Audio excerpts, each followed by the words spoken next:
Hello, কি খবর সবার? আশা করছি সবাই খুব ভালো আছেন। আজকে দেখাবো কাঁকড়া রান্না। বাড়িতে গিয়ে কাঁকড়া কীভাবে খেয়েছি সেটা দেখাবো। এই যে দেখেন, কাঁকড়াটাকে এভাবে পরিষ্কার করে নিতে হবে। তারপর পাত্রে তেল দেওয়ার পরে আদা, রসুন, পেঁয়াজ, মরিচ দেওয়ার পরে খুব একটা মশলা ইউজ করবে না, শুধু হলুদ আর জিরা গুঁড়ি এটা দিলেই হয়ে যাবে। এটা ভালো মতো কষিয়ে নিতে হবে।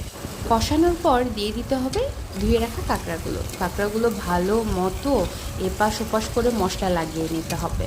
এভাবে না লাগালে কিন্তু কাঁকড়ার মধ্যে মশলা যাবে না। সুন্দর মতো একদম ভাজা ভাজা করে নিতে হবে। তারপর পরিমাণ মতো অল্প পানি লাগবে, বেশি পানি লাগে না। ভালো মতো যখন ফুটে উঠবে ওটাকে শুকাতে দিতে হবে। এভাবে মাখা মাখা হয়ে গেলে সুন্দর মতো সাদা ভাত দিয়ে কাঁকড়া রান্না খেতে পারবেন। অনেকেই কাঁকড়া খায় না, বাট একবার ট্রাই করে দেখলে এর প্রেমে পড়ে যাবেন।